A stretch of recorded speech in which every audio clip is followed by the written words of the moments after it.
Military objective को लेके वो लड़ते ही रहेंगे, जैसे ये लड़ते चाइनीज लड़ते रहे।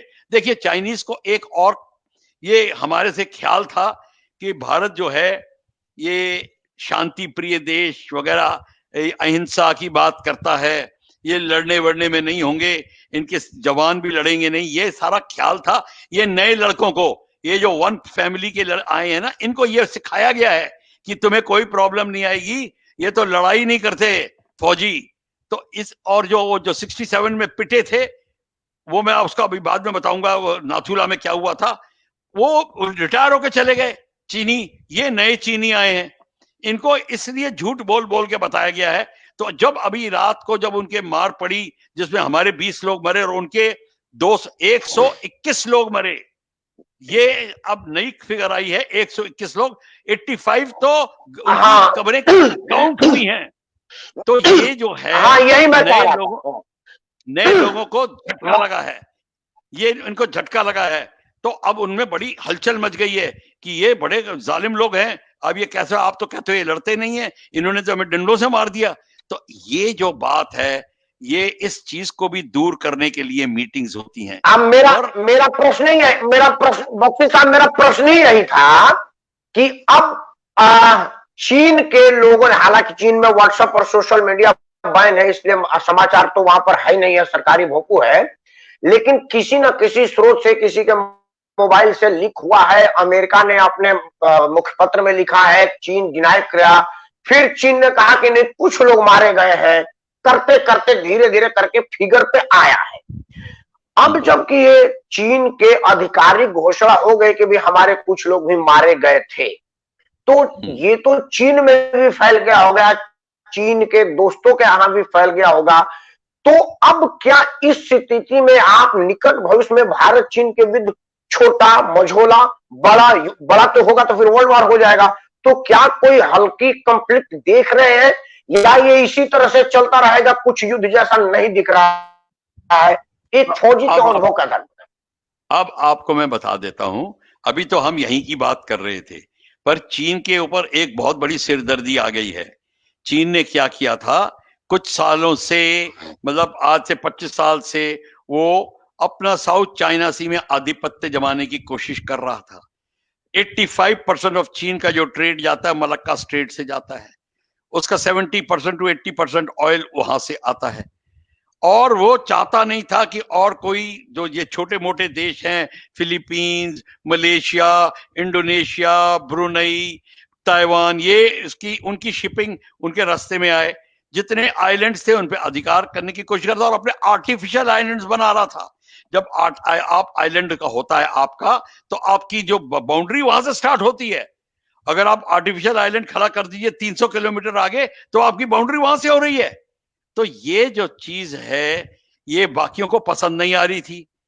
अमेरिका की शिपिंग असर कर रही थी, अमेरिका भी ट्रेड कर रहा है, और सारा गेम होता है आर्मामेंट ट्रेड का। अमेरिका अपनी आर्मामेंट ट्रेड सब कंट्रीज को सप्लाई करने की बात करता है, चीन शिपिंग रोकने की बात कर रहा था, तो अमेरिका ने उसको धमकाया, और इसी का नतीजा ये हुआ कि अब सारी की सारी नेवीज इकट्ठी आ गई हैं साउथ चाइना सी में, भारत की नेवी भी गई है। अब जो लड़ाई का जो माहौल है, वो सारी कंट्रीज मिलके, उसमें अमेरिका के तीन एयरक्राफ्ट कैरियर, एक ग्रेट ब्रिटेन का aircraft carrier, French officials, France भी अपनी फौज शिप भेजने को तैयार है। ये सारे के सारे जो अब मिलके जो चाइना पे अब जब भारी पड़ रहे हैं, अब चाइना और इधर भारत से लड़ाई हो रही है। जब भारत ने अपने शिप्स भेज दिए हैं वहां पे, तो लड़ाई का जो दायरा है अब लद्दाख से साउथ चाइना सी हो गया है, क्योंकि भारत उसमें भी भाग ले रहा है, उनको मदद कर रहा है, तो वो हमारी मदद करेंगे। तो अब चीन को ये बहुत सिरदर्द हो रही है। अब सिरदर्द बढ़ इसलिए रही है कि चीन ने China Pakistan economic corridor PoK में खोल दिया है, और वो सेंट्रल एशियन रिपब्लिक तक उसके one border one road silk route की बात है, वो अपने जगह जगह पे अपनी वो बिजनेस हाउसेस की स्थापना कर रहा है। पीओके के एरिया में उसने जब 90 बिलियन डॉलर्स लगाए हैं, अब 90 बिलियन डॉलर्स का मतलब ये है पाकिस्तान पे उतना डेट चढ़ रहा है, तो पाकिस्तान को अपनी गिरवी जमीन रखने की बात आ रही है। तो ये सारी की सारी जो चीज है, ये पूरा सिचुएशन चीन को बहुत भारी पड़ रहा है। और जब चीन को, पहले तो ठीक था, भारत से लड़ाई हो रही है, चीन ने सोचा इनको डरा धमका के साउथ चाइना सी से रफा दफा करेगा, वो नहीं हुए। अमेरिका पे टिका हुआ है। चीन सोच रहा है कि ट्रंप गिर जाए, जो बिडेन आएगा वो लड़ाई रोक देगा, वो भी नहीं होगा। अब बात है, अब इस सिर के ऊपर आ गई है चाइना की, पर चीन कैसे बैकआउट कर जाए। अगर बैकआउट कर गया तो ये जी तो चला गया, तो लोग जी के भी खिलाफत कर रहे हैं, उसकी फौज में भी उसकी अगेंस्ट आवाज उठ रही है। जी इतना एम्परर नहीं है, वो भी पिट रहा है। तो वो चाहता है कि कुछ करके दिखाए। अब वो क्या करेगा, क्योंकि यहां भारत ने क्या किया, 29-30 की अगस्त को 6 हाइट्स ले ली पेंगोंग के साउथ में। इतनी सारी हाइट्स ले ली हैं। जब हाइट्स आपके पास होती हैं तो बैटलफील्ड का कंट्रोल आपके हाथ में आ जाता है, क्योंकि आप ऊंची जगह पे बैठे हैं, आप हर जगह फायर कर सकते हैं। और आपको हराने के लिए 12 गुना फौज चाहिए होती है। अगर एक आदमी चोटी पे बैठा है पहाड़ी, तो 12 आदमी चाहिए उसको डिस्ट्रॉय करने के लिए। आप सोचिए चीन कैसे करेगा। तो चीन इस समय जो है बड़े संघर्षपूर्ण वातावरण में फंस गया है। वो, उसको पता नहीं क्या करना है, तो घड़ी घड़ी बातें मांग रहा है, टाइम दे दो, मीटिंग कर लो, ये मीटिंग वो मीटिंग, और बीच में झटके देने की कोशिश कर रहा है, शायद भारत डर जाए, शायद भारत की ऑपोजिशन इतनी तगड़ी हो जाए कि प्रधानमंत्री बाध्य हो जाए पीछे हटने के। ये बात भी कर रहा है, और हमारे कई लोग मिले हुए हैं, आपको पता है, नाम मैं नहीं लूंगा। तो ये सारे हाँ, सारे वो बात मुझे पता है। वो हम नहीं, तो मतलब हम नहीं लेंगे। हाँ, आप जैसे आदमी को लेना भी नहीं चाहिए। आप फौजियों को तो फौज की बात करनी चाहिए, चालबाजियों पर चर्चा ना हो। मतलब आपके बातों से ऐसा लग रहा है कि चीन इस टाइम सर्वाधिक दबाव में है, कोरोना वायरस के उस पर इल्जाम है, दुनिया इकट्ठा हो रही है। बिल्कुल। अब वीडियो बंद करने से पहले हम एक प्रश्न का जवाब, हालांकि ये प्रश्न फौजी से नहीं है, क्योंकि फौजी इसका जवाब नहीं देंगे। हम क्या गोली बंदूक से लड़े या उससे व्यापारिक युद्ध भी लड़े? मतलब जो हमने कुछ ऐप बंद किए हैं, क्या व्यापार बंद करें या अपना व्यापार बढ़ाएं? बढ़िया युद्ध क्या होगा, व्यापार युद्ध या तलवार युद्ध? देखिए, एक छोटा सा सवाल पूछ देता हूं आपसे। आपके जमीन के ऊपर, आपकी छाती पे, आपके घर में दुश्मन घुस आया है, आप उससे वार्तालाप करेंगे, नेगोशिएशन करेंगे, कि आप उसको जान से मार के फेंक देंगे, या उसको कहेंगे अच्छा तू जाना सदर बाजार में, तेरी दुकान में बंद करवा दूंगा, तू उधर ये करा दूंगा। वो आपकी छाती में बैठा हुआ है। आपको इस समय पहली प्रायोरिटी है, आपका युद्ध होगा। साथ ही साथ आप उसकी दुकानें भी बंद करवाते रहिए। साथ ही साथ सबसे बड़ी बात जो हमको साथ ही साथ करनी है, ताइवान को रिकॉग्नाइज करिए, तिब्बत को रिकॉग्नाइज करिए, दोनों की एम्बेसी खोलिए यहां पर, और दलाई लामा को से माफी मांगिए कि आपके जन्मदिन पे हमने आपको बधाई नहीं दी, मारे डर के। ये सारी की सारी हमको चीजें करनी पड़ेंगी, हमको ये चीज। और पर लड़ाई का सबसे बड़ी प्रायोरिटी होगी, आपको अपनी मां की रक्षा सबसे ऊपर होती है, बाकी सब बाद में आता है। तो ये जो हमको सिखाया गया है ना कि हम बड़े शांति प्रिय देश हैं और ये है वो है, ये हमारी जो नीति है, मनोस्थिति, ये कमजोर कर दी गई है। ये कमजोर मनोस्थिति का कारण है कि हमारा हर एक बच्चा हमारे डरता है, लड़ाई से डरते हैं। जो कौम लड़ाई से डरती है उसका काम, वो सिर्फ गुलाम बन के रह सकती है। किसी एक का तुलना दूसरे से नहीं की जा सकती। पंडित जवाहरलाल नेहरू की तुलना नरेंद्र मोदी से नहीं की जा सकती, वो तब का सर्कमस्टांसेस का ये आपका है। लेकिन क्या आपको लगता है कि जो वर्तमान प्रधानमंत्री है नरेंद्र मोदी, इनके रहते फौज प्राइड ऊंचा है, ये हम सबों को दिख रहा है। हालांकि मैं 62 में तो जन्म ही नहीं हुआ था, तो मैं क्या वहां की सिचुएशन बताऊं। तो जो अब की वाला प्रधानमंत्री है, आप इनके अब तक के कार्यप्रणाली से संतुष्ट हैं या अभी आपको इसमें और कुछ फौजी के रूप में गुंजाइश की जरूरत है? अंतिम प्रश्न है आपसे कि इस प्रधानमंत्री के क्रियाकलाप से क्या आप संतुष्ट हैं? देखिए, मैंने तो सोचा भी नहीं था बड़े सपने में कि ये जो इन्होंने 3 साल में करा है, ये कभी होके भी रहेगा। मैं आपको सच बता रहा हूं, मैंने सपने में भी नहीं सोचा था कि किसी में इतनी हेलो हिम्मत सर। होगी कि ये कर लेगा। अब आप बताइए, मैं ये नहीं कहता कि और कुछ करने को बाकी नहीं, बहुत करने को बाकी है, पर वो सब करेंगे। हम बताएंगे लिस्ट में क्या क्या है। अभी हमारे को, और ये जो 70 साल से हमने चाइना बॉर्डर के ऊपर हमारा लॉजिस्टिक्स का, सड़कों का निर्माण, कम्युनिकेशन का निर्माण नहीं हुआ था, हम इनसे ये भी अपेक्षा रखते हैं कि करेंगे। हम ये नहीं, पर हम उन पे उंगली नहीं उठा सकते कि ये नहीं कर रहे, ये सब कर रहे हैं। पर कई चीजें होती हैं, हम भी इतने उतावले हो जाते हैं कि यार क्यों नहीं किया अभी तक। नहीं, हमें थोड़ा इनको और समय देना पड़ेगा। पर मैं बता रहा हूं, मैं इसको इस समय आप को सच बोल रहा हूं, हमने सपने में नहीं सोचा था एक प्रधानमंत्री ये कर सकता है। हमने नहीं सोचा था। हमने सोचा था ये जितने अब आए थे वह ऐसे ही होंगे, थोड़ा सा इधर उधर की बात बूत करके और निकल जाएंगे। ये सब बात सपने में रह गई है। यहां तक कि हजम नहीं हो रहा हम लोग, हमारे जैसे लोगों को, कि ऐसा कैसे आ गया है। तभी लोग जो हैं, जिन्होंने अपनी धारणा बनाई हुई थी कि दे दे राम ला दे राम में काम चला देंगे, उनके लिए भारी पड़ रहे हैं ये। और तभी तो देखिए ब्यूरोक्रेसी से डर डर के भागती है, छुपती है इनसे। क्यों?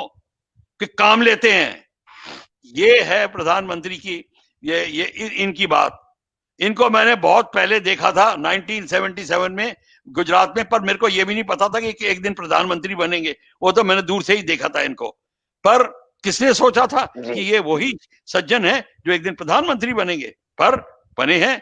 पर जो करा है वो मैं को अभी तक नहीं। 370 तो मैं सोच ही नहीं सकता था, सपने में भी नहीं सोच सकता था। मैंने सोचा था 37 तो सारा एक थोड़ा लाइक एक बख्शी साहब ने हंसी वाला एक चुटकुला सुन लीजिए, हंसने बीच में हंसना चाहिए। एक व्हाट्सएप यूनिवर्सिटी का ज्ञान आया कि एक आदमी कह रहा था कि ये जो अब्दुल्ला साहब हैं, उन्होंने कहा 370 छू के दिखाओ, 370 हट गया।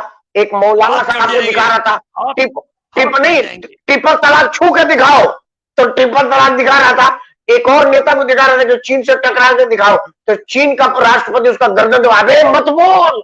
जिनजी ने चैलेंज दिया, मोदी ने पूरा कर दिया। 370 छू के दिखाओ, खत्म। ट्रिपल तलाक छू के दिखाओ, खत्म। अब तो चीन से उकसा मत, नहीं तो पता चला चीन ही खत्म। तो माननीय प्रधानमंत्री के हौसले की और माननीय प्रधानमंत्री के काम का तो खैर कोई तुलना नहीं है। लेकिन अंत में हम शांति प्रिय लोग, आप बेशक कहें बख्शी साहब, लेकिन देखिए मानवता से बड़ा मेरे हिसाब से युद्ध नहीं है। हम अशोक के देश में रहते हैं, जहां अशोक ने दुनिया में कत्लेआम मचाया, अपने तलवार के बल पर दुनिया को विजय किया, लेकिन अंत में कहा कि ये विजय किस लिए, ये विजय किस लिए। तो बख्शी साहब, आपको अगर तलवार दे दी जाए और दुनिया नष्ट हो जाए, आप अकेले रह जाएंगे, तो आपको लगेगा यार मैंने जीत किस लिए हासिल की थी। तो वो सीन ही ना आए, मानव क्षति ना हो, इसके लिए क्या करना पड़ेगा? पहल कौन करेगा, भारत या चीन? देखिए, लड़ाई होगी तो मानव क्षति होगी। मानव क्षति का मतलब है सिपाही मरेंगे, फौज मरेगी, मरेंगे, घायल होंगे, जान से हाथ धोएंगे, जिसको मार्टर्स कहते हैं, होगा। ये तो है। और हमारे जो युद्ध के नियम ये कहते हैं कि पर सिविलियंस के ऊपर कम से कम अत्याचार हो, हानि हो। प्रोटेक्टेड प्लेसेस, कल्चरल ऑब्जेक्ट्स, मंदिर या मस्जिद, चर्च, इनके ऊपर ये इनकी हानि ना हो। एनवायरनमेंट की, सबसे बड़ी एनवायरनमेंट की हानि ना हो। और यहां तक कि ये भी बताया गया, मैं बता देता हूं, आप कोई ऐसा काम ना करें एनवायरनमेंट में बदलाव ला के जीत हासिल करने के लिए, यानी कि नदियों के रुख को चेंज करने की बात आ रही है। आप आर्टिफिशियल वो अर्थक्वेक, भूचाल क्रिएट कर रहे हो, उसकी बात आ रही है। ये चीजें नहीं करी जा सकती। ये सब जिनेवा कन्वेंशन में लिखा है, इसका हम पूरा ध्यान रखेंगे। और पूरी की पूरी international committee of red cross का हाथ को ताकतवर बनाएंगे ताकि ये काम हो सके। देखिए, international committee of red cross ये सिखाती है लड़ाई कैसे ढंग से हो। ये नहीं कहती कि गौतम बुद्ध बन जाइए और भगवान बन जाइए, कभी नहीं कहती। वो कहती है लड़ाई करो लाइक बॉक्सिंग, बॉक्सिंग कर रहे हो ढंग से करो, रूल मत तोड़ो। ये है फाइट राइट। ये सारी संस्थाएं होते हुए चीन ने कोरोना दे दिया ना दुनिया को। सारी संस्थाएं होते हुए चीन ने दे दिया ना। आपको मैं बता दूं, अब ये आपकी आंख थोड़ी, मैं थोड़ा सा ध्यान खोल रहा हूं, ये 6th सेंचुरी बीसी से ये कोरोना की लड़ाई चल रही है। पहले लड़ाई का तरीका था, साइथियंस ने, अलेक्जेंडर द ग्रेट ने, सब ने ये तरीके अपनाए हैं। प्लेग वाली बॉडी होती थी, जैसे जो मृत शरीर होते थे प्लेग के, उनको नदियों में फेंक देना, खेतों में फेंक देना, बीमारी फैलाना दुश्मन को हराने के लिए। ये बड़ी पुरानी लड़ाई की नीति है और फर्स्ट वर्ल्ड वॉर में किया है ग्रेट ब्रिटेन ने, रशिया ने किया है, जापान ने किया है, सब ने किया है। ये मत भूलिए। तो फिर पर्यावरण की हानि होगी ना, सिविलियन की हानि होगी ना। आप करें कि लड़ाई मिलिट्री टू मिलिट्री हो, तो काम मिलिट्री तक है। मैं तो मिलिट्री में हूं नहीं, कोरोना से मैं दुखी हूं ना। देखिए, मैं कह रहा हूं लड़ाई ना हो, मैं तो कह रहा हूं लड़ाई ना हो, पर अगर आपके देश के ऊपर, आपकी मां के ऊपर हमला हो रहा है तो लड़ना पड़ेगा, चाहे भगवान भी आ जाए, चाहे शिव जी से लड़ाई करनी पड़े, होगी, क्यों नहीं होगी। ये बात है, लड़ने के से क्यों डरते हो। हाँ, गलत मत लड़िए, और सब अगर लड़ना बंद कर दें तो शांति आ जाएगी अपने आप। लड़ाई के बिना शांति कभी नहीं आती, ये याद रखिए। To earn peace you have to be ready for war. Peace will never come if there you are ready for war. और जिस दिन आपने लड़ाई से हाथ उठा लिया, आपकी पीस चली जाएगी, शांति भाग जाएगी। तलवार की ताकत से ही पीस आती है। आपने तलवार नीचे करी और हंगामा शुरू। बख्शी साहब, अंतिम वाक्य, आपके कीवर्ड, अब बंद करूंगा, घंटा भर होने वाला है। आपसे आधे घंटे के लिए अनुरोध किया था, ये तो आपका बड़कपन है कि आप इतना देर तक मुझे अपना मार्गदर्शन देते रहे, मेरे लोगों को अपना अनुभव से अनुभूत करते रहे। अंतिम प्रश्न, भारत को क्या करना चाहिए और भारतवासी को अपने भारत सरकार के साथ क्या करना चाहिए? अंतिम प्रश्न। सबसे पहली बात है, अब हम सारे भारतवासियों को एकाग्र होकर, एक साथ होकर ये सोचना चाहिए, हम अपना कार्यक्रम बिल्कुल ढंग से करते रहें। सारी पॉलिटिकल पार्टीज को इस समय, सारी पॉलिटिकल एक्टिविटीज को अपना बंद करके, ये नहीं कि ताला लगा दें, पर केंद्रित करें कि किस तरीके से भारत की लड़ाई की हम मदद कर सकते हैं, सेना की मदद कर सकते हैं, हम अपने लोगों को लड़ाई से कैसे बचा सकते हैं। अभी तक आपका सिविल डिफेंस रेडी नहीं है, कल आपके ऊपर न्यूक्लियर अटैक हो जाता है, दिल्ली में प्रावधान नहीं है कि कैसे आप लोगों को बचाएंगे, न्यूक्लियर शेल्टर नहीं है, और न्यूक्लियर मेडिसिन डिवाइसेस नहीं है, केमिकल वॉरफेयर के लिए रेडी है कि नहीं है, ये सब कोई नहीं सोचा। सबको अब सोचना पड़ेगा किस तरीके से, और किस तरीके से हमारी रेलें टाइम पर चलें, फौज को आगे जाना है, किस तरीके से हमारे जो मार्केट है, ब्लैक मार्केटिंग बंद हो जाए एकदम से। ये सारी की सारी चीजें, और लोग अपने संयम से, नियम से काम करें जब तक लड़ाई खत्म नहीं होती। ये है हमारा सबका धर्म और यही हमें करना है। और आप देखेंगे फौज अपने आप लड़ाई ढंग से करेगी और आपको जीत हासिल होगी। जब फौजी को पता चल जाता है मैं यहाँ लड़ रहा हूं और पीछे लोग मेरे को लूट रहे हैं, तो वो क्यों लड़ेगा, वो ये उसका ध्यान यहां रहेगा। ये बहुत बड़ी जरूरी चीज होती है। ठीक है आदरणीय बख्शी साहब, आपने अपना अनुभव बताया है। आपको जितना आपके सामने सिर्फ नतमस्तक हुआ जा सकता है, आपको धन्यवाद देकर के छोटा नहीं कर सकते। मेरी हैसियत नहीं कि मैं आपको धन्यवाद दूं, सिर्फ आपको नतमस्तक प्रणाम है। और एक सादर अनुरोध है, देखिए अभी कई लोग, मतलब सैकड़ों लोग आपको इस टाइम अभी इस रात में देख रहे हैं, और कई हजार लोगों ने आप इसको देख लिया इतने देर में। ये मेरा सौभाग्य है कि आप आए। दोबारा आपसे जरूर सादर अनुरोध करूंगा। अगला प्रोसेस की, जैसे आपने वो सिविल डिफेंस वाला बात कहा, ये एक बहुत बड़ी बात है, ये 1 मिनट वाली बात नहीं है। इस पर विस्तार से किसी और दिन चर्चा करेंगे। तब तक के लिए आप स्वस्थ रहें, निरोग रहें, और उत्तम स्वास्थ्य, उत्तम मन के साथ आपको सादर प्रणाम। जय हिंद, वंदे मातरम। जय हिंद, जय हिंद, जय हिंद, जय भारत।